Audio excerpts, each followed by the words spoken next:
ওকে, আজকে আমরা প্রথম ক্লাসটা যেটা ইউজ করবো সেটা হলো স্ট্রাকচার অফ থার্মোডাইনামিক্স এর রিমেইনিং পার্ট, যেখানে আমরা থার্মোডাইনামিক প্রসেস এবং রিলেশনস নিয়ে কথা বলবো।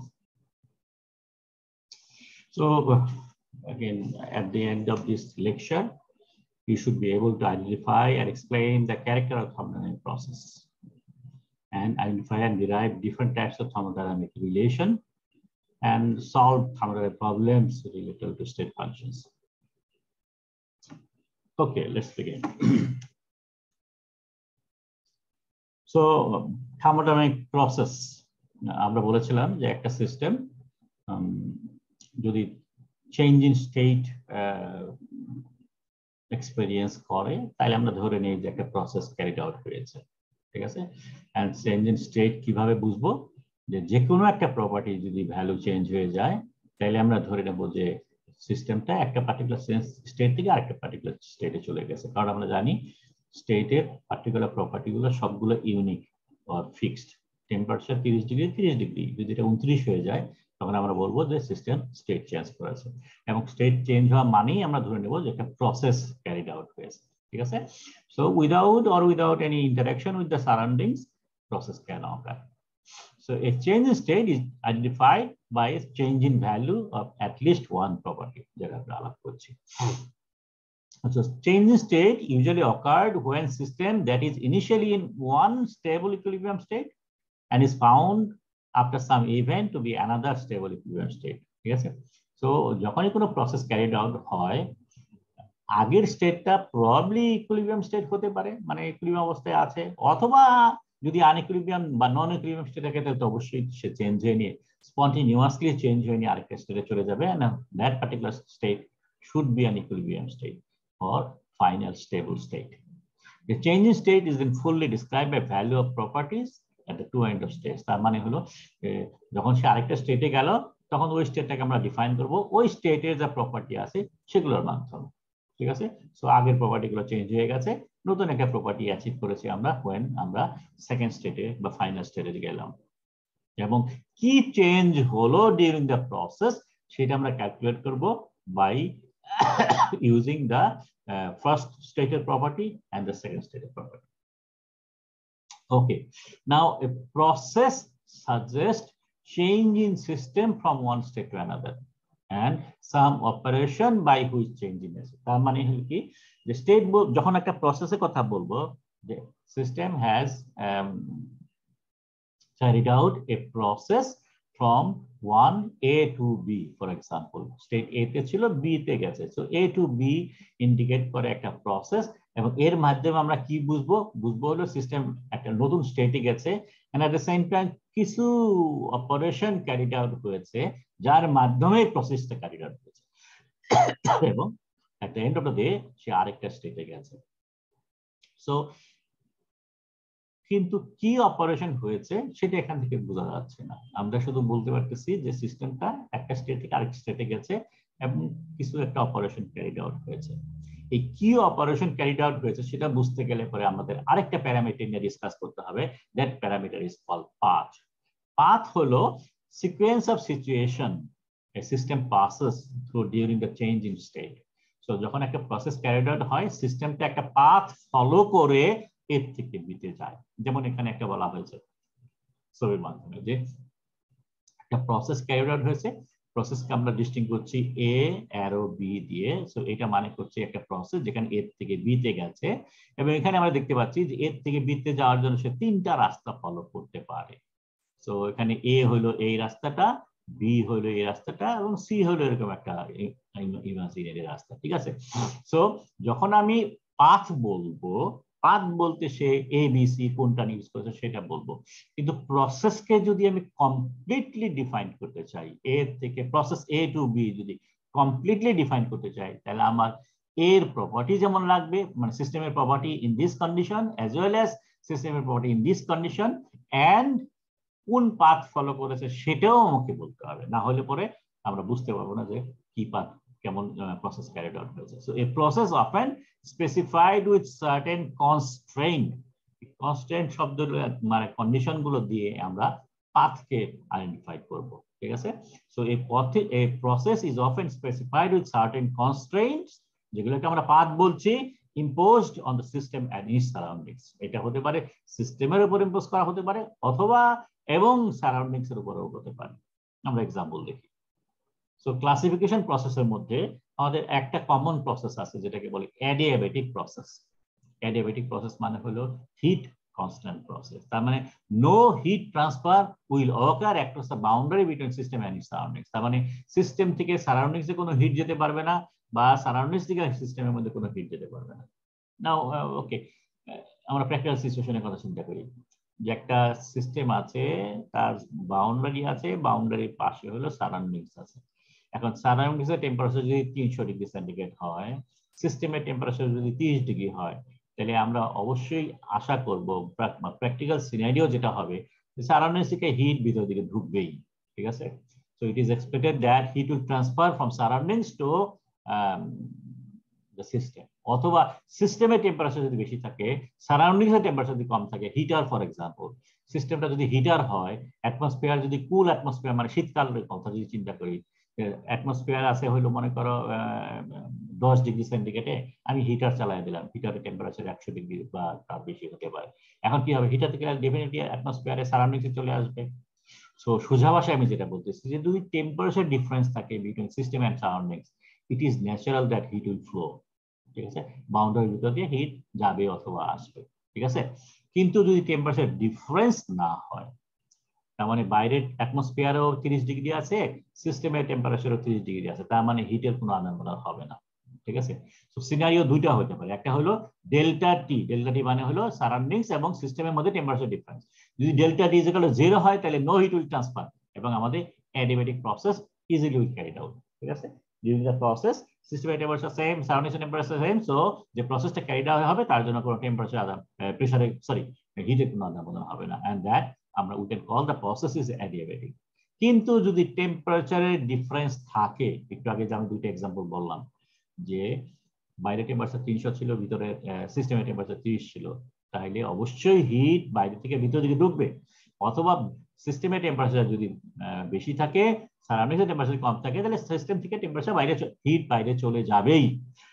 সো ডেল্টা টি যদি নট ইকুয়াল টু 0 হয়, তাহলে hit transfer will ochre. Heat transfer যদি হয়, তাহলে তোমাদের অ্যাডিয়াবেটিক প্রসেস ক্যারি আউট করা যাচ্ছে না। তখন কিভাবে অ্যাডিয়াবেটিক প্রসেস ক্যারি আউট করা যাবে? তখন প্রসেসটাকে এমন ভাবে ক্যারি আউট করতে হবে যাতে করে এই হিটটা ফ্লো করার কোনো সুযোগ না পায়। তার মানে for a very short period of টাইমের মধ্যে আমাকে প্রসেসটা কমপ্লিট করতে হবে। The process has to be carried out suddenly. ঠিক আছে? So the process can be assumed to be adiabatic.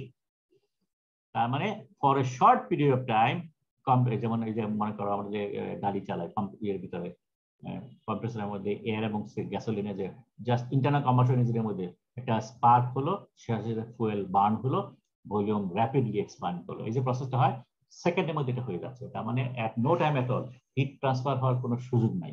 ঠিক আছে? সময় পাচ্ছে না। So very short period of টাইমের মধ্যে তখন প্রসেসটা ক্যারিড আউট হতে হবে যদি delta t is not equal to 0 হয়। সো হিট উইল ট্রান্সফার, এবং আমরা জানি heat transfer is a rate process. So রেটটাকে মিনিমাইজ করে দিতে হবে, rate will be equal to approximately 0 এর কাছাকাছি নিতে হবে, তাইলে আমরা অ্যাডিয়াবেটিক প্রসেস ক্যারিড আউট করব। So how to recognize an adiabatic process? The process is carried out quickly, well insulated boundary. Boundary যদি well insulated হয়, তাইলে টেম্পারেচার ভেরিয়েশন থাকলে পরেও কোনো সমস্যা নাই, হিট যেতে আসতে পারবে না। সুতরাং আমরা অঙ্কের সময় যখন আমরা অঙ্ক করব, অঙ্কের মধ্যে যদি বলে দেয় দ্য প্রসেস ক্যারিড আউট অ্যাডিয়াবেটিক্যালি, তাহলে তো স্ট্রেট হয়ে বুঝে গেলাম it is an adiabatic process, it will not transfer. কিন্তু যদি অ্যাডিয়াবেটিক শব্দটা না দেওয়া থাকে, বলে দেওয়া থাকে the process carried out quickly অথবা boundary is well insulated of the system, তখন তুমি ধরে নেওয়া যে আমরা অ্যাডিয়াবেটিক প্রসেসের কথা বলতেছি। ঠিক আছে? অ্যাডিয়াবেটিক প্রসেস চেনার উপায় কি অঙ্কের মধ্যে? সেটা হলো প্রসেস ক্যারিড আউট কুইকলি এই ধরনের কথাবার্তা থাকবে, অথবা ওয়েল ইনসুলেটেড বাউন্ডারি এটা থাকবে, যদি আমরা সরাসরি অ্যাডিয়াবেটিক শব্দটা না ইউজ করি। ওকে, সেকেন্ড প্রসেস হলো আইসোথার্মাল প্রসেস। আমরা এটা সম্বন্ধে অনেক চেনা আছে। আইসোথার্মাল প্রসেস মানে প্রসেস ক্যারিড আউট এবং during the process temperature didn't change. ঠিক আছে? So temperature remain constant during the entire process. এখন এগেইন আমরা যদি ডেল্টা টির কথা যদি চিন্তা করি, যদি আউটসাইড এবং ইনসাইডে সিস্টেম এবং সাউন্ড নয়েজের মধ্যে ডেল্টা টি ভেরিয়েশন যদি 0 হয়, heat transfer will not occur, so টেম্পারেচারও বাড়া কমার কোনো সমস্যা নেই। কিন্তু ডেল্টা টি যদি কম বেশি হয় তাহলে হিট ট্রান্সফার হবে, এবং হিট ট্রান্সফার হবে যতক্ষণ পর্যন্ত না ডেল্টা টি 0 না হয়। ঠিক আছে, এটা একটা নরমাল সিনারিও। বাইরে টেম্পারেচার 300 ছিল, ভিতরে টেম্পারেচার 30 ছিল সিস্টেমে। সো বাইরে থেকে হিট ভিতরে আসবে এবং ভিতরে টেম্পারেচার আস্তে আস্তে বেড়ে যাবে, মাঝখানে কোনো একটা জায়গায় যাই নিয়ে সেটেল হবে। এই ধরনের সিনারিও আমরা প্র্যাকটিক্যালি দেখতে পাই। এখন আমরা তাহলে একটা প্রসেসটা কি করে আইসোথার্মালের কথা চিন্তা করব। তার মানে ভিতর থেকে বাইরে থেকে হিট আসবে কিন্তু ভিতরে টেম্পারেচার বাড়বে না। এই ধরনের সিনারিও কি করে চিন্তা করতে পারা যায়? একটা ওয়ে হতে পারে, if the process is carried out very slowly. Thus, if the process produces heat or isothermal process to occur, transfer of heat and work across the boundary is mandatory. তার মানে এখানে যেটা বলা হচ্ছে যে প্রসেসের সময় যদি ভিতরে সিস্টেমের ভিতরে যদি হিট জেনারেট করে, সিস্টেমের ভিতরে যদি হিট জেনারেট করে, আমি চাই টেম্পারেচার বাড়াবো না, টেম্পারেচার বাড়ালে হবে না, আইসোথার্মাল প্রসেসের জন্য টেম্পারেচার উইল রিমেইন সেম, কিন্তু হিট জেনারেট হচ্ছে, তখন কাজ যেটা হবে সেটা হলো হিটটা যাতে চলে যেতে পারে সিস্টেম থেকে অ্যাক্রস দ্য বাউন্ডারি, হিট যাতে চলে যেতে পারে। সুতরাং বাউন্ডারি যদি আমি বলি ইনসুলেটেড বাউন্ডারি, তাহলে তো হবে না। ইনসুলেটেড বাউন্ডারি মানে হিট যেতে আসতে পারবে না। আমাদের হিট হবে বাউন্ডারি ইজ পারমিয়েবল বাউন্ডারি, এটাকে বলে পারমিয়েবল বাউন্ডারি। তার মানে বাউন্ডারির ভিতর দিয়ে হিট যাতে যেতে পারে, আসতে পারে। সো হিট চলে যাবে, টেম্পারেচারটা আলটিমেটলি আমরা যেটা চাচ্ছি সেই টেম্পারেচারে থাকবে, সেটা একটা হতে পারে। আরেকটা হলো the process should ochre for a prolong period of time to encourage heat transfer. আমরা একটু আগে বললাম হিট ট্রান্সফার হতে গেলে অনেক সময় লাগে, তো আমি এই সময়টা অ্যালাউ করবো। তার মানে process has to be carried out very very slowly. তার মানে অল্প অল্প করে হিট জেনারেট করছে এবং সেটা সিস্টেম থেকে বাইরে চলে যাচ্ছে, সো সিস্টেমের টেম্পারেচার বাড়ছে না। The process can be considered as isothermal. ঠিক আছে, সো এই হলো টেম্পারেচার যদি সিস্টেমে এবং সারাউন্ডিং টেম্পারেচার যদি delta t is not equal to 0 হয়, তাহলে আমাদেরকে এরকম সিনারিও মেনটেন করতে হবে। তাহলে আমাদের অঙ্কের মধ্যে চেনার উপায় কি, যে এটা আইসোথার্মাল প্রসেস কিনা। এক নম্বর, আইসোথার্মাল শব্দটা থাকলে তো ভালো কথা, না হলে পরে আমাকে দেখতে হবে যে এই জিনিসগুলো আছে কিনা। The process has been carried out very slowly, close to infinity. So process carried out slowly এই ধরনের শব্দ যদি থাকে অঙ্কের মধ্যে, অথবা বাউন্ডারি ইজ পারমিয়েবল এই ধরনের কথা যদি বলা থাকে, তাহলে আমরা ধরে নেব it is an isothermal process. Okay, and there are some other process as well. It's called isobaric process. Bar মানে pressure. So isobaric process এর মধ্যে pressure remain constant throughout the system. আরেকটা আছে আইসোকোরিক প্রসেস, তার মানে volume remain constant throughout the system. এই volume remain কনস্ট্যান্টের জন্য আমরা বলতে পারি যে বাউন্ডারিটা রিজিড, বাউন্ডারিটা এত শক্ত যে ভলিউম চেঞ্জ হলে পুরো বাউন্ডারি নড়তেছে না, সিস্টেমের ভলিউম রিমেইন দ্য সেম। অথবা আরেকটা বলতে পারি ইমপারমিয়েবল বাউন্ডারি, তার মানে বাউন্ডারিটা নড়তেছে না, বাউন্ডারিটা পারমিয়েবল না, এটা ভলিউম এক্সপ্যান্ড করছে না। So a isocoric process, isobaric process. Then there is another special process. It's called cyclic process. Okay, cyclic process মানে কি? Cyclic process যে cyclic হতে হবে, গোল হতে হবে না। থার্মোডাইনামিক্যালি সাইক্লিক প্রসেস মানে হলো যে তোমার সিস্টেমটা ইনিশিয়ালি যে কন্ডিশনে ছিল ঘুরে ফিরে প্রসেস ক্যারিড আউট হয়ে আবার আগের জায়গায় ফিরে যাবে। That is called cyclic process. তার মানে initial state and the final state is same. যেহেতু স্টেট সেম, তার মানে এ স্টেট এবং বি স্টেট যদি সেম হয়, তার মানে প্রপার্টিও উইল বি সেম। সুতরাং জেড মানে যদি এনি থার্মোডাইনামিক প্রপার্টি যদি আমি চেঞ্জ হিসাব করি, তাহলে আগে 15 ছিল এখনো 15 হয়েছে, ভিতরে কি চেঞ্জ হয়েছে প্রসেসের সময় ডিউরিং প্রসেস আমার জানা দরকার নেই। আমার জানা, আমরা থার্মোডাইনামিক প্রপার্টি সবসময় মেজার করি, change in thermodynamic property measure করি ফাইনাল মাইনাস ইনিশিয়াল। পরে আগে কোথায় ছিল সেটা বিয়োগ দিতে হবে, পরে কোথায় গেল। এখন যেহেতু আগে এবং পরে সেম স্টেট, সুতরাং এটা চেঞ্জ 0 হবে। যে কোনো প্রপার্টি মেজার করি, থার্মোডাইনামিক প্রপার্টি পার্টিকুলারলি, সবগুলো change will be equal to 0। So for a cyclic process, এটা মানে হলো সাইক্লিক ইন্টিগ্রেশন হচ্ছে। সাইক্লিক ইন্টিগ্রেশন মানে হলো সেম স্টেট থেকে সেম স্টেটে যদি যাই, তাহলে any change in the any thermodynamic variable, যেটাকে জেড দিয়ে রিপ্রেজেন্ট করে, মানে final minus initial would be equal to 0। So for a cyclic process এই ধরনের জিনিস ঘটছে। ঠিক আছে, সো এটা একটা ভেরি ইম্পর্টেন্ট একটা direction, because if the cyclic change in a state function is 0, যে কোনো একটা আননোন প্রপার্টি আছে, ঠিক আছে, এই আননোন প্রপার্টিটা আমি ক্যালকুলেট করলাম from initial state to final state, এবং দুটা স্টেটই সেম, মানে সাইক্লিক প্রসেসে আমি চেঞ্জটা ক্যালকুলেট করলাম, এবং সাইক্লিক প্রসেসের চেঞ্জ যদি সমান সমান 0 হয়, তাহলে that particular property would be a state function. ঠিক আছে, সো স্টেট ফাংশন চেনার উপায় কি? এটা একটা অ্যাসিড টেস্ট।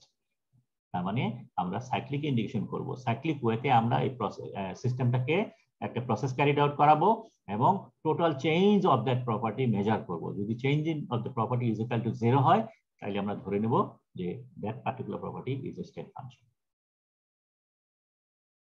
ওকে, সো ক্যারেক্টারিস্টিক্স যদি আমরা ধরি, ইম্পর্টেন্ট কতগুলো প্রপার্টি যেটা আছে সেটা হলো adiabatic process, isothermal, isobaric, isochoric. এগুলো যদি বলি, অ্যাডিয়াবেটিক মানে system remain insulated, so no heat flow will occur, এবং সেই সমস্ত ক্ষেত্রে অ্যাক্রস দ্য বাউন্ডারি কেবলমাত্র ওয়ার্কের আদান প্রদান হতে পারে, ওয়ার্ক ডাব্লিউ দিয়ে রিপ্রেজেন্ট করে। যদি আইসোথার্মাল প্রসেস হয়, তাহলে হিট যেতে আসতে পারে আমরা জানি, এবং ওয়ার্কও যেতে আসতে পারে, টেম্পারেচার রিমেইন কনস্ট্যান্ট। আইসোবারিক প্রসেসের মধ্যে হলো প্রেসার রিমেইন কনস্ট্যান্ট, তখন হিট এবং ওয়ার্ক দুটেই আদান প্রদান করতে পারে অ্যাক্রস দ্য বাউন্ডারি। আর যদি আইসোকোরিক প্রসেস হয়, volume remain constant during the process, এবং তখন ওয়ার্ক ইজ ইকুয়াল টু 0 দাঁড়ায়, শুধুমাত্র হিট আসতে যেতে পারে অ্যাক্রস দ্য বাউন্ডারি। তো এই হলো থার্মোডাইনামিকের 4টা ইম্পর্টেন্ট প্রসেসের ক্যারেক্টারিস্টিক্স। থার্মোডাইনামিক রিলেশনশিপ আমরা বলেছি যে নানাবিধ প্রপার্টি থার্মোডাইনামিক্সে এক্সিস্ট করে। দেয়ার আর লটস অফ প্রপার্টিজ, এবং লটস অফ প্রপার্টি হওয়ার কারণে তাদের মধ্যে লটস অফ কানেকশনস আছে।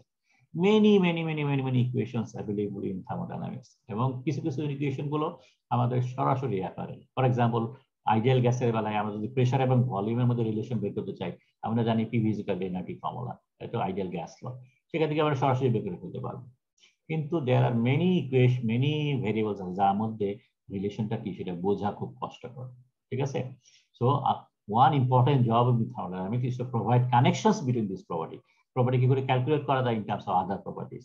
ঠিক আছে, সো এই যে রিলেশন গুলো, হাজারটা রিলেশন আছে, এগুলোকে বোঝার সুবিধার্থে কয়েকটা ভাগে ভাগ করা যায় ভেরি ইজিলি।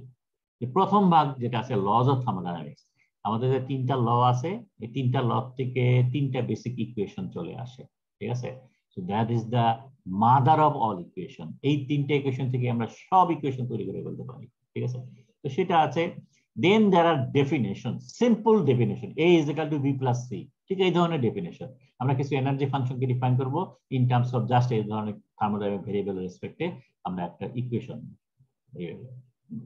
বলবো যে এইটা সমান সমান এইটা, জাস্ট সিম্পল ডেফিনেশন, এটা আর কিছু না। Coefficient and Maxwell relation, mathematical nature of thermodynamic properties, এটা আমরা একটু পরে দেখব। And then condition for equilibrium. Equilibrium is a very important concept in thermodynamics. System কখন ফাইনাল স্টেটে যায় আলটিমেটলি, এবং এই ফাইনাল স্টেটে যাওয়ার শর্ত কি, একটা সিস্টেমকে যদি ফাইনাল স্টেটে যেতে হয় তাহলে কি শর্ত মানতে হবে, এবং সেখান থেকে কয়েকটা ইকুয়েশন আসে। Those equations are known as condition for equilibrium. So এই 4 ধরনের ইকুয়েশন আমাদের থার্মোডাইনামিক্সে অ্যাভেলেবল আছে। ওকে, laws of thermodynamics আমরা যেটা বলেছি, these are the fundamental equations which forms the basis of all thermodynamic relation, generally describes the connection between different form of energy and state variables. Definitions আছে, আমরা একটু আগেই বললাম যে just they are defined কিছু equations by previously formulated quantity, যেগুলো experimentally measurable property আছে, অথবা derived property যেগুলো আছে তার রেসপেক্টে এই ডেফিনেশন। ঠিক আছে, they describe particular class of system or process, খুব সহজে এক্সপ্লেইন করা যায় একটা প্রসেসকে, যার জন্য এটা একটা নাম দেওয়া হয়েছে। ঠিক আছে, তো এখানে আমরা কিছু এনার্জি ফাংশনকে ডিফাইন করব এন্ড কিছু এক্সপেরিমেন্টাল ভেরিয়েবলকে। ফর এক্সাম্পল, হিট ক্যাপাসিটিও সিম্পল এর ডেফিনেশন, এবং এটা একটা এক্সপেরিমেন্টাল ভেরিয়েবল, বিকজ আমরা এক্সপেরিমেন্টাল এটা মেজার করি। Okay, coefficient relation, maximum relation বলছি, they are the thermodynamic property, sorry, mathematical property of thermodynamic functions। যেমন মনে করো যে যদি z is function of x and y হয়, এবং x and y যদি স্টেট ফাংশন হয়, তাহলে আমরা এই ধরনের ভাবে লিখতে পারি z is a function of x and y। এখন z কে যদি আমি ডিফারেন্সিয়েট করি, তোমরা ডিফারেন্সিয়েশন শিখেছো কিনা বাই দ্য ওয়ে? অঙ্ক পড়তেছো যেখানে পার্শিয়াল ডিফারেন্সিয়েশন ইকুয়েশন আছে? স্যার 1 2 তে ছিল, পিডি 1 2 তে ছিল, জি স্যার। করে ফেলছো? ওকে ফাইন, তাহলে তো কোনো সমস্যাই নেই। তাহলে এখানে এইটাকে যদি আমি ডিফারেন্সিয়েশন করি তাহলে এটা কি দাঁড়াবে, কেমন বলতে পারবা? ডিজেড সমান সমান কি হবে? del z by del x sir del z by del x plus del z by del y খুব খুব ইনকমপ্লিট করলা, এটা যদি পরীক্ষায় লেখো 0 পাওয়া। এটাই তো মিন করতেছো নাকি? yes sir এটাই মিন করছিলাম স্যার। এটা মিন করছো। এখানে ডিজেড কে যেটা করতেছো এই পার্টটুকু হলো পার্শিয়াল ডিফারেন্সিয়েশন, তাই না? ডেল এটা, তার মানে জেড এর ভ্যারিয়েবল হলো দুইটা, এক্স এন্ড ওয়াই। আমি শুধু এক্স দিয়ে ডিফারেন্সিয়েট করছি, যেহেতু এক্স দিয়ে ডিফারেন্সিয়েট করছি আরেকটাকে কনস্ট্যান্ট রাখতে হবে, এই নিচে যেটা আছে এটা তার মানে constant. So this is a partial differentiation. দুইটা ভ্যারিয়েবলের একটা ভ্যারিয়েবল দিয়ে ডিফারেন্সিয়েট করেছি, আরেকটা ভ্যারিয়েবল আমি কনস্ট্যান্ট রেখেছি, সো পার্শিয়ালি ডিফারেন্সিয়েট করেছি। সো এটা ইনটু ডিএক্স প্লাস আরেকটা ভ্যারিয়েবল দিয়ে পার্শিয়ালি ডিফারেন্সিয়েট করলাম অন্য ভ্যারিয়েবলটা কনস্ট্যান্ট রেখে, এবং এটা হবে dy. So dz is equal to del z by del x taking y as constant dx plus del z by del y taking x as constant dy. So this is the complete differentiation of z যখন x and y are the independent variables. এখন এই যে dx যেটা এটাই তো variable, dy এটা হলো variable. So এই দুইটা প্যারামিটার হলো ভ্যারিয়েবল, ভ্যারিয়েবলের সামনে যেটা আছে সেটা হলো কোএফিশিয়েন্ট। তো এটা যদি আমি m দিয়ে রিপ্রেজেন্ট করি, এটাকে যদি n দিয়ে রিপ্রেজেন্ট করি, তাহলে পরে আমাদের আসে হলো dz সমান সমান আসে m dx plus y dy, sorry n dy, এবং m সমান সমান এইটুকু, n সমান সমান এইটুকু, ঠিক আছে? তো এই দুইটা ইকুয়েশনকে বলে কোএফিশিয়েন্ট রিলেশন। কোএফিশিয়েন্ট কার? ইন্ডিপেন্ডেন্ট ভ্যারিয়েবলের যে পার্শিয়াল মানে ডিফারেন্সিয়াল ফর্ম যেটা আছে dx and dy, তার কোএফিশিয়েন্ট যা সেটা হলো এটা m. So these are the coefficient relation. তার মানে এখানে থার্মোডাইনামিক কোনো কিছু নেই, এটা just mathematical nature of thermodynamic variables. z is equal function of x and y। আরেকটা আসলে ম্যাক্সওয়েল রিলেশন, এটাও নিশ্চয়ই তোমরা পড়েছো, যেমন আমরা এই পর্যন্ত করলাম। এখন m পাওয়ার জন্য আমরা কি করেছি, z কে ডিফারেন্সিয়েট করেছি x দিয়ে। এখন m কে যদি আবার ডিফারেন্সিয়েট করি এখন অন্য ভ্যারিয়েবল দিয়ে, so del m by del y যদি করি টেকিং x as constant, তো m কে এখন y দিয়ে করলাম কারণ m পাওয়ার জন্য যে x দিয়ে করেছি, এবং তাহলে x এখানে কনস্ট্যান্ট রাখলাম। আমাদের এই del y x, এটা del by del y x এটা রয়ে গেল। m কে আমরা জাস্ট এই ফর্ম m এর সমান ভ্যালুটা বসিয়ে দিলাম, তাহলে আলটিমেটলি যারা del স্কয়ার z, নিচে আছে del x আগে করেছি, so del x del y। এখন আর x y লেখার দরকার নেই কারণ দুইটাই এখানে ইনক্লুড করা হয়ে গেছে। Similarly ny del y by del x যদি করি, del y না তো del n by del x যদি করি টেকিং y as constant, তাহলে পরে এটা দাঁড়াবে del square z del y by, তার মানে ব্যাপারটা দাঁড়াচ্ছে দুইটা একই জিনিস, শুধুমাত্র অর্ডার অফ ডিফারেন্সিয়েশন আমরা চেঞ্জ করেছি। এখানে আগে dx দিয়ে করেছি, x দিয়ে করেছি, y দিয়ে পরে করেছি, এখানে y দিয়ে আগে করেছি, z দিয়ে x দিয়ে পরে করেছি। বেসিক্যালি দুইটা সেম ভ্যালু, সুতরাং এটা এবং এটা সমান। তো এটা সমান, যে এই যে রিলেশনটা, এই রিলেশনটাকেই বলে হলো ম্যাক্সওয়েল রিলেশন, ঠিক আছে? এগেইন তাহলে এটা হলো mathematical property of thermodynamic function, ঠিক আছে? এটা একটা খুবই ইম্পর্টেন্ট একটা ইকুয়েশন, বিকজ যদি কোনো function obeys this relation, Maxwell relation, then the function is a state function. তো স্টেট ফাংশন চেনার জন্য আমরা দুটা রাস্তা পেলাম। নাম্বার 1 রাস্তা হলো যে আমরা ওই স্টেট ফাংশনকে পার্শিয়ালি ডিফারেন্সিয়েট করব, তার মানে সোজা ভাষায় ওইটাকে সাইক্লিক চেঞ্জ করাবো। একটা স্টেটকে সাইক্লিক চেঞ্জ করাবো এবং সাইক্লিক চেঞ্জ করার পরে ওই প্রপার্টিটা চেঞ্জ কত হলো সেটা হিসাব করব। যদি চেঞ্জ সমান সমান 0 হয় তাহলে আমরা বলবো এটা change independent to the path, so it is a state function.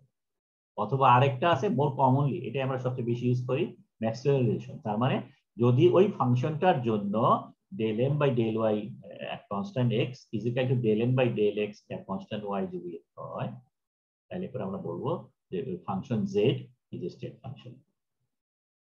Okay, so this is the coefficient and Maxwell relation. So এই ধরনের রিলেশন আমাদের কাছে প্রচুর আছে। These are simply mathematical nature of the function. And last group of equation যেটা আছে সেটা হলো condition for equilibrium।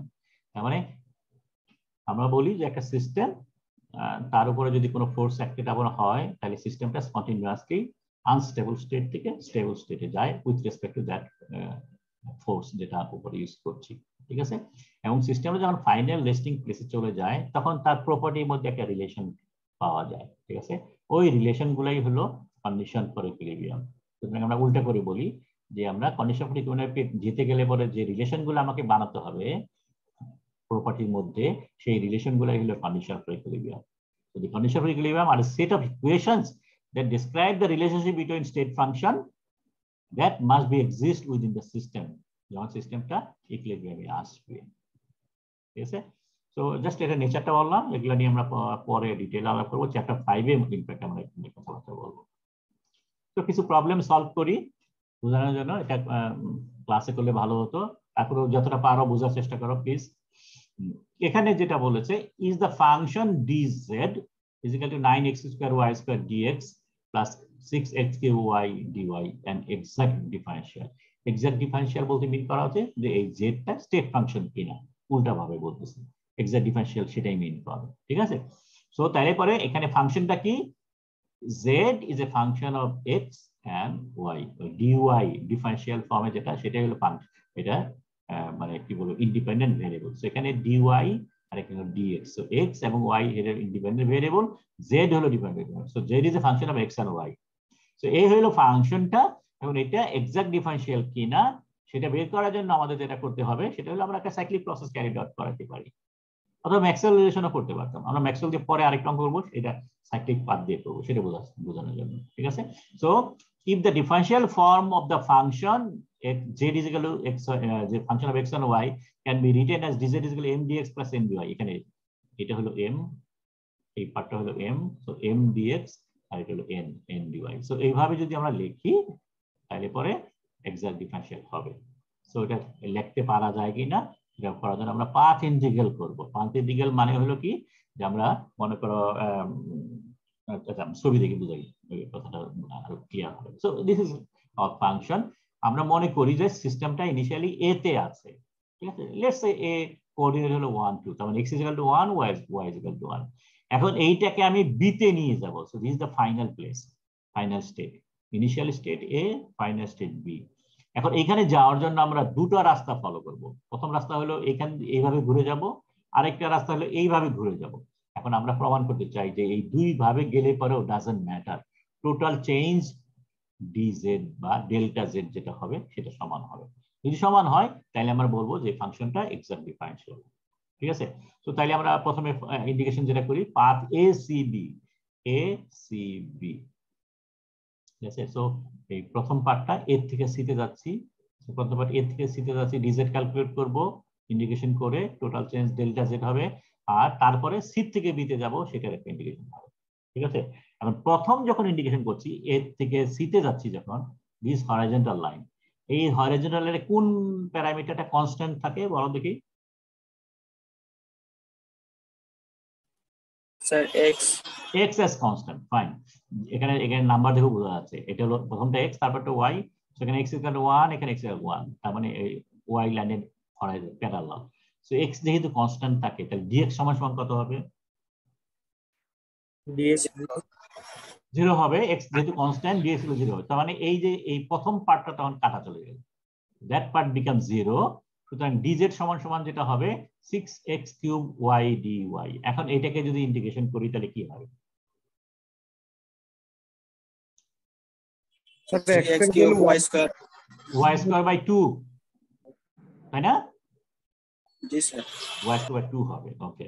So 6x cube, যেহেতু x কনস্ট্যান্ট, এই পুরো পার্টটা রয়ে গেল, y কে ইন্টিগ্রেশন করলে হয় y square by 2, so y square by 2।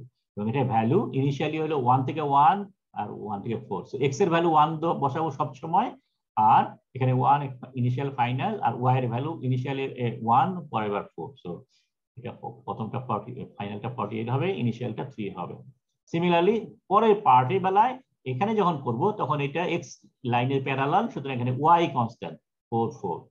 So y যদি কনস্ট্যান্ট হয় তাহলে এইটা কাটা যাবে, এইটা থাকবে।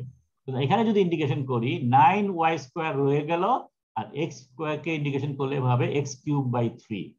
So 9x cube by 3 y square, এবং এটা 1.14 থেকে শুরু করে 24, সো 348 মাইনাস 48 এটাকে টোটাল যোগ বিয়োগ করলে আসে 381। তো তার মানে হলো জেড এর চেঞ্জ যেটা ডেল্টা জেড, এখান থেকে শুরু করে এই পর্যন্ত এইভাবে রাস্তা ফলো করি তাহলে 381 হবে। এখন আমি যে সেকেন্ড রাস্তা ধরি, এখন যদি এই রাস্তা ফলো করি এ ডি বি, এর থেকে ডিতে যাব, ডি থেকে বিতে যাব, তো এইভাবে যদি করি তাহলে পরে একইভাবে এখানে যেভাবে করেছি সেটাই ভাবে আসে এবং এটা ভ্যালু যেটা আছে 381। তো দুইটাই ভ্যালুই সমান হচ্ছে। The integral is the same for both paths. সুতরাং z এর চেঞ্জ যেটা সেটা হলো পাথ ইন্ডিপেন্ডেন্ট। যদি পাথ ইন্ডিপেন্ডেন্ট হয় তাহলে আমরা এটাকে বলি এক্সাক্ট ডিফারেন্সিয়াল অথবা z is a state function. So এই ইকুয়েশনটা এক্সাক্ট ডিফারেন্সিয়াল এবং z is a state function. So path dependent process কিভাবে ক্যালকুলেট করে সেটা একটা আমরা एग्जांपल এখানে দিলাম। তার সাথে আরো কিছু টুকটাক জিনিসগুলো যদি দেখি, এগুলো তোমরা করেছো যেহেতু স্যার আগের ফাংশনটা যদি আমার লিমিট দেওয়া না থাকতো তাহলে স্যার ম্যাক্সওয়েল ডিস্ট্রিবিউশন অথবা কোএফিসিয়েন্ট যেই ইকুয়েশন ছিল এটা দিয়ে করা যেত। এটা আমরা ধরে নিছি, ঠিক আছে? তুমি এটা অন্যটাও ধরতে পারবা, কোনো অসুবিধা নেই, যে কোনোটা ধরা যাবে। এটা আমরা জাস্ট কিভাবে পাথ ইন্ডিকেশন করে সেটা দেখানোর জন্য, ঠিক আছে? তার লিমিট না নিয়ে এক্সাক্ট তো করা যাবে, যে ম্যাক্সওয়েল যেই কোএফিসিয়েন্ট ইকুয়েশন যেটা ছিল স্যার আগের পেজে। আমরা তো ম্যাক্সওয়েল ইকুয়েশন এখানে আমরা ইউজ করব না। ম্যাক্সওয়েল ইকুয়েশন ইউজ করার জন্য আমরা অন্য একটা প্রবলেম দেখাবো। এখানে পাথ প্রসেসটা দেখানোর জন্য দেখানো হয়েছে, ঠিক আছে? বুঝতে পারছো? আমি দুইটা মেথডেই দুইটা অঙ্ক করব। এখানেও তোমার ম্যাক্সওয়েল দিয়ে করা যাবে, সমস্যা নেই, এটা করলেও হবে। তোমার ফাইনাল পরীক্ষা যদি একটা কোশ্চেন আসে তোমার যে প্রসেস খুশি সেটা ইউজ করতে পারো, কিন্তু এখানে পাথ ইন্টিগ্রাল করলে কিভাবে করতে হয় সেটা একটা নিয়মটা এখানে দেখাই দিলাম। আর কিভাবে পার্শিয়াল ডিফারেন্সিয়েশন ইকুয়েশন করে সেগুলো তোমরা জানো, তাই তো যেহেতু পার্শিয়াল করে ফেলেছো, তোমাদের যেহেতু নতুন সিস্টেম, সুতরাং মানে পুরান সিস্টেমের মধ্যে এই তোমরা যে পার্শিয়াল ডিফারেন্সিয়েশনটা পড়েছিল যার জন্য এটা তারা জানতো না, সেজন্য কিছু দেখে যান। এনিওয়ে তোমরা এটা ইজিলি করতে পারবে। প্রথম পার্শিয়াল ডিফারেন্সিয়েশন দুইটা আসবে, একটা হলো dz by del z by del x taking y as constant। So y as constant করলে পরে প্রথমে কি আসে, এইটার বা ডিফারেন্সিয়েশন 5 2x হবে y স্কয়ার, আর এখানে 3y হবে। সো এটা একটা। আর del z by del y taking x as constant যদি করি তাহলে 5x স্কয়ার, এখানে হবে 2y, আর এখানে হবে 3x। সো কিভাবে পার্শিয়াল ডিফারেন্সিয়েশন করে সেটা এখানে দেখানো হলো। টোটাল ডিফারেন্সিয়েশন কিভাবে, এই অঙ্কটা বেলায় আমরা দেখিয়েছি কিভাবে ম্যাক্সওয়েল রিলেশন দিয়ে প্রমাণ করতে হয় যে একটা স্টেট ফাংশন। তো এখানে প্রথম বলেছে যে তোমার পার্শিয়াল ডেরিভেটিভ গুলো বের করো, কোএফিশিয়েন্ট রিলেশন গুলো বের করো, প্রথমে কোএফিশিয়েন্ট রিলেশন গুলো বের করো এবং তারপরে প্রমাণ করো যে ম্যাক্সওয়েল রিলেশন হোল্ড করে, ঠিক আছে? তো এখানে তাহলে ফাংশনটা কি, z is a function of তিনটা প্রপার্টি আছে ইন্ডিপেন্ডেন্ট ভেরিয়েবল x, v এবং u। সো এখানে আছে z is a function of u, v এবং x। So u, v, x তিনটা যদি থাকে তাহলে আমরা dz is equal to general ফর্মে যদি লিখি dz is equal to m du n dv p dx। তো তিনটা কোএফিশিয়েন্ট আসলো, m du এর কোএফিশিয়েন্ট, n dv এর কোএফিশিয়েন্ট, p dx এর কোএফিশিয়েন্ট, ঠিক আছে? তো আমরা এটাকে ইজিলি বের করতে পারি। m সমান সমান কত হবে, n সমান সমান কত হবে, p সমান সমান কত হবে। সো জাস্ট m সমান সমান del z by del u taking v and x as constant, বাকি দুটো ভেরিয়েবল কনস্ট্যান্ট হবে। সো এখানে du দিয়ে যদি করি এখানে 3u স্কয়ার হবে, v cos x ঠিক থাকবে, সো এটা হবে, বাকিগুলো ঠিক একই ভাবে এটা আসলো, ঠিক আছে? So these are the coefficient relation, তিনটা হলো কোএফিশিয়েন্ট রিলেশন আসলো, এবং কোএফিশিয়েন্ট রিলেশনগুলো লিখে আমি একবারে dz ইজ ইকুয়াল টু লিখতে পারি m dx n dy এবং সরি দুইটাই x লিখে ফেলেছি, এটা হবে হলো u, এটা হবে u, এটা v এবং এটা x। ওকে, তাহলে পরে m গেল, n গেল, p গেল। এখন আমি ম্যাক্সওয়েল রিলেশন যদি করি, এখন দেখো ম্যাক্সওয়েল তিনটা ভেরিয়েবল আছে, ম্যাক্সওয়েল রিলেশন কখনো তিনটা ভেরিয়েবলের সাথে হয় না, ম্যাক্সওয়েল রিলেশন হয় বিটুইন টু ভেরিয়েবলস। তার মানে তাহলে পরে আমাদের এখানে তিনটা ম্যাক্সওয়েল রিলেশন আসবে, এই দুইটার মধ্যে একটা, এই দুইটার মধ্যে একটা এবং এটা এই দুইটার মধ্যে একটা, ঠিক আছে? সো আমরা এটা ইজিলি লিখতে পারি। এই দুটোর মধ্যে যদি কনসিডার করি তাহলে m কে ডিফারেন্সিয়েট করতে হবে v দিয়ে, n কে ডিফারেন্সিয়েট করতে হবে u দিয়ে, ঠিক আছে? বাকি দুটো কনস্ট্যান্ট। সো এটা লিখলাম। সো এই দুটো যদি সমান হচ্ছে, সো আমরা বলতে পারি যে এটা ঠিক আছে। সিমিলারলি পরেরটা যদি কনসিডার করি, n কে করতে হবে x দিয়ে এবং p কে করতে হবে v দিয়ে, n কে x দিয়ে করলাম, p কে v দিয়ে করলাম, এবং এখানেও দেখা গেল দুটো সমান আছে। এবং পরবর্তী পদে p এবং m যদি ধরি তাহলে m কে করতে হবে x দিয়ে, p কে করতে হবে u দিয়ে, p কে u দিয়ে করতে হবে, m কে করতে হবে x দিয়ে, এবং এই দুটোও সমান হচ্ছে। তো এখান দিয়েও আমরা প্রমাণ করলাম যে ম্যাক্সওয়েল রিলেশন এখানে হোল্ড করছে। ঠিক আছে, তো এখানে তোমাদের ফার্স্ট অ্যাসাইনমেন্ট রইল। ঠিক আছে, বই থেকে নেওয়া হয়েছে, এখানে 4টা অঙ্ক দেওয়া আছে, তোমরা এটা সলভ করবে, সলভ করে ডিসেম্বর 1 এর মধ্যে আমার ইমেইলে পাঠিয়ে দিবে। ঠিক আছে, ডিসেম্বর 1 রাত 12টার মধ্যে এটা পাঠাতে হবে। তো নিজেরা চেষ্টা করবে, নিজেরা দয়া করে কারোর সাথে কপি করবে না, কারণ এটা তোমার নিজেদেরই সুবিধা হবে, যাতে করে অঙ্কে ফাইনাল পরীক্ষা যদি আসে তাহলে পরে নিজেরা সলভ করতে পারো। কোনো ভুল যদি হয় তাহলে পরে আমি বুঝবো এবং আমি তোমাদের রেকটিফাই করার জন্য চেষ্টা করতে পারবো। ঠিক আছে, তো দেখে করবে না, নিজেরা প্র্যাকটিস করে অ্যাসাইনমেন্টটা সাবমিট করবে। তো কোনো কোশ্চেন আছে? স্টপ করি যদি, বলো, এনি কোশ্চেন? গত দিনের ক্লাসে মাইক্রোস্কোপিক আর ম্যাক্রোস্কোপিক প্রপার্টিজ একটু বুঝিয়ে দিবেন? হ্যাঁ, ওটা আবার বুঝাতে বলতেছো? হ্যাঁ স্যার। ওকে, ম্যাক্রোস্কোপিক প্রপার্টি আগে ধরি। মাইক্রোস্কোপিক প্রপার্টি, আমরা মাইক্রোস্কোপিক প্রপার্টি বলতে মিন করছি হলো যে একটা সিস্টেমের মধ্যে হাজারটা অ্যাটম আছে। ঠিক আছে, আমরা যদি অ্যাটমিক লেভেলে প্রপার্টি মেজার করি, কারণ স্টেটকে ডিফাইন করতে গেলে পরে ওই কন্ডিশনে সিস্টেমটার প্রপার্টি ডিফাইন করতে হবে, এই তো ব্যাপারটা। এখন সিস্টেমটা যদি আমি ধরি যে একটা সিস্টেমের মধ্যে 1 বিলিয়ন অ্যাটম আছে, তাহলে পরে 1 বিলিয়ন অ্যাটমের প্রপার্টি আমাকে মেজার করতে হবে। এবং 1 বিলিয়ন অ্যাটমের প্রপার্টি বলতে এখানে কি আছে, যেহেতু অ্যাটমের প্রপার্টি আমরা এনার্জির সাথে চিন্তা করি, সুতরাং এটা কাইনেটিক এনার্জি আছে, পটেনশিয়াল এনার্জি আছে এবং স্পিন আছে। এই সবগুলো যদি আমি প্রতিটা অ্যাটমের প্রপার্টি যদি মেজার করতে পারি, প্রতিটা অ্যাটমের মাস, হাইট, ভেলোসিটি এবং স্পিন, এই 4টা প্রপার্টি যদি এই 1 বিলিয়ন অ্যাটমের যদি মেজার করতে পারি এবং ডিটারমিন করতে পারি 1 গিভেন ইনস্ট্যান্ট, তাহলে আমরা বলতে পারবো ওই ইনস্ট্যান্ট বা ওই স্টেটের প্রপার্টি ইজ ফিক্সড হলো। তখন এই প্রপার্টি রেসপেক্টে যখন আমরা স্টেটকে ডিফাইন করি তখন আমরা বলি মাইক্রো স্টেট, কারণ আমরা মাইক্রোস্কোপিক লেভেলে প্রপার্টিকে ডিফাইন করছি। ঠিক আছে, প্রতিটা অ্যাটমের প্রপার্টি রেসপেক্টে অ্যাটমিক লেভেলে আমরা স্টেটকে ডিফাইন করছি, তখন সেজন্য বলা হচ্ছে মাইক্রো স্টেট। কিন্তু obviously it is not possible for us, কারণ 1 বিলিয়ন অ্যাটমের প্রপার্টি যদি তুমি কম্পিউটারে ইনপুট দেওয়া শুরু করো, তোমার কত বছর লাগবে? তোমার জীবনে শেষ হবে না। ঠিক আছে, সুতরাং এই জিনিসটা সম্ভব না, এটা মেজার করাও সম্ভব না এবং এটাকে ক্যাটাগরাইজ করাও সম্ভব না, যার কারণে আমরা স্ট্যাটিস্টিক্স এর হেল্প নেই। স্ট্যাটিস্টিক্স কি বলে? স্ট্যাটিস্টিক্সের মধ্যে একটা কনসেপ্ট আছে, সেটা হলো যে আমি এগুলোকে গ্রুপে ফেলি। ঠিক আছে, লাইক ম্যাটেরিয়াল গুলোকে, লাইক থিংকে একটা গ্রুপে ফেলা। A+ 80 থেকে যারা 100 পর্যন্ত পেয়েছো সবগুলো সেম, 90 আর 100 সেম, 80 আর 100 সেম, এদের মধ্যে কোনো তফাৎ নাই। সুতরাং এইভাবে আমরা অ্যাটম গুলোকে একটা গ্রুপে ফেলি, গ্রুপে ফেলে তারপরে ওই গ্রুপের মধ্যে কয়টা অ্যাটম আছে শুধু সেটা চিন্তা করি, আমরা প্রপার্টি মেজার করি না। ঠিক আছে, আমরা মেজার করি না প্রপার্টি ভেলোসিটি, প্রপার্টির মাস, প্রপার্টি অ্যাটমের মাস, অ্যাটমের ভেলোসিটি, এগুলো মেজার করি না।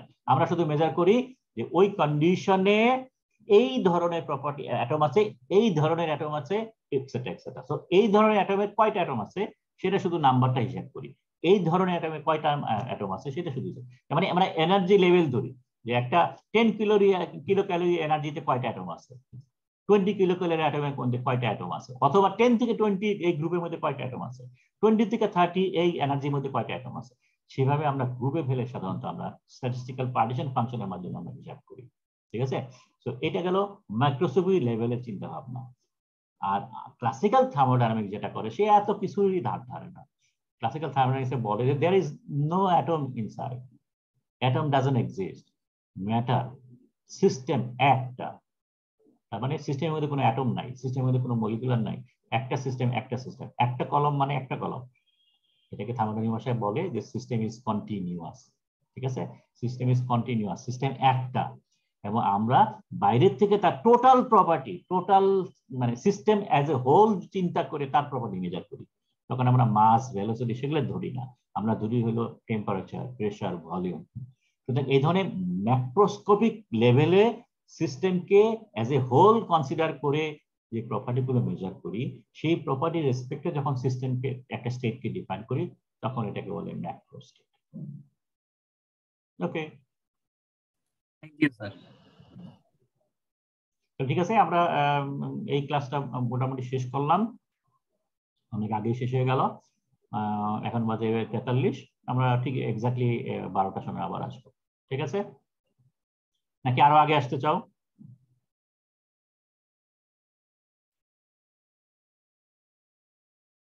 বলো 50, ঠিক আছে। আগে শেষ করলে আগে শেষ করলাম। আমরা 50-তে আসবো, 7 মিনিট রেস্ট নিলাম, ঠিক আছে? আমরা রেকর্ডিং স্টপ করি।